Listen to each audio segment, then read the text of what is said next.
Assalamu alaikum students. Today our topic is related to Oersted experiment.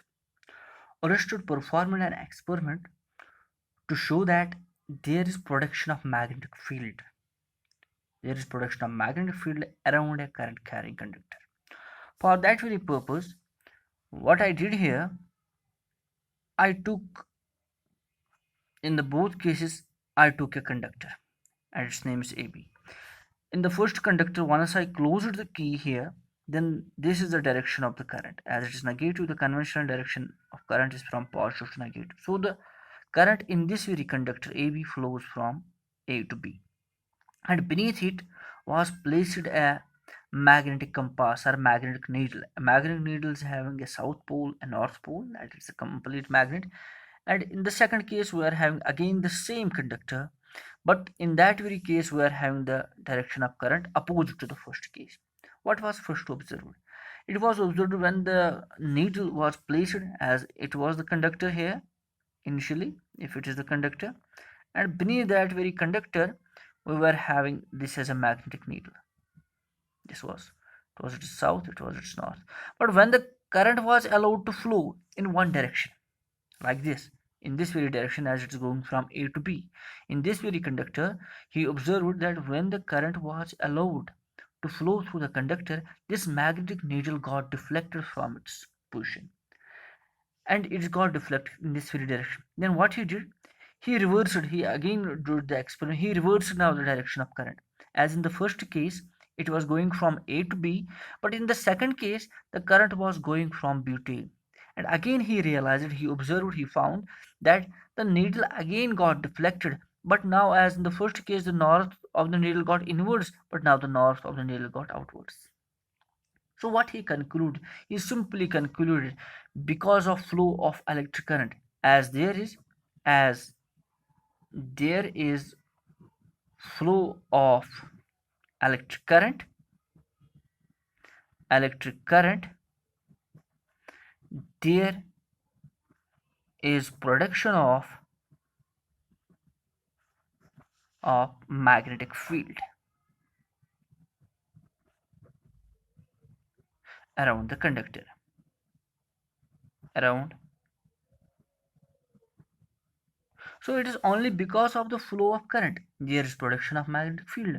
Once there is production of magnetic field, then that very magnetic field interacts with the magnetic field of the needle, and the needle got interacted. But now once the direction is changed, in first case the north got deflected one direction, the south got deflected another direction, and in the second case all the opposite happened what happened in the first case. So the simple observation from this experiment, what we have to conclude, we have to conclude that whenever there is flow of what, there is flow of electric current in a current carrying conductor, there is production of what, magnetic field. Now in order to find out the direction of deflection of needle, a rule was pasted there, and that rule is called as the snow rule. As we are aware, these are the direction, this is the east direction, this is the west direction, this is the south direction, and this is the north direction. So snow rule says when the current goes from south direction to north direction, south direction to north, the deflection of needle will be over west. As in this very case, it is the south, it is north. When the current goes from south direction to north direction, the deflection of the needle will be towards the west. The deflection of north gets reflected towards the west. Or there is another rule which is called as, which is same, that's called as the swimming rule, Ampere's swimming rule. What is swimming rule? Swimming rule simply states that you have to imagine a person which is swimming in the direction of current. If this is the direction of current, and you are having a person, you are having a person here who swims in the direction of current, such that current enters his feet. This is the direction of current. He is swimming. Current enters his feet and leaves his head. This is the head of the person. Then the deflection of the north of the needle is given by his left hand. So simply, swimming rule or Ampere's swimming rule, it is called as, or snow rule. Those give us the direction of deflection. You have to remember these rules give us what, direction of deflection of needle or magnetic compass. We have to remember it out, so that we can find out in which direction the current flows. Moreover, we should be aware with two terms. One is called as the uniform magnetic field, and another is called as what, non-uniform magnetic field. As we are having two types of magnetic fields, if we are having, what is a uniform magnetic field? If the field is like this,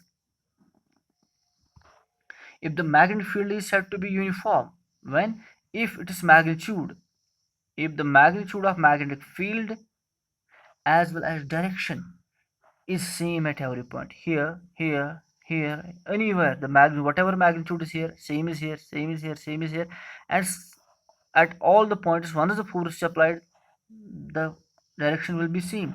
Then this very field is called as what? Uniform magnetic field. And there can be another which is called as a non-uniform. Non-uniform simply means if the magnitude or if the direction is not same at every point, then the field is said to be as what? Then the field is said to be, this is a non-uniform field. Why it is non-uniform? Because here the direction is not same, here the magnitude is not same at every point. So a uniform magnetic field is represented by equispaced parallel lines, and non-uniform magnetic field is represented by unparalleled lines. Or if you are having the parallel lines, but you have to do what? You have to change the direction of one of the magnetic field line, then you will see that this will be totally what? A non-uniform magnetic field. So what we concluded from Oersted's experiment is that there is simply what? There he found that there is production of magnetic field around current carrying conductor, and direction of deflection of needle is given by which? Direction of deflection is given by Ampere's swimming rule. This is all for today. Tomorrow we will be another lecture. Till then, Allah Hafiz.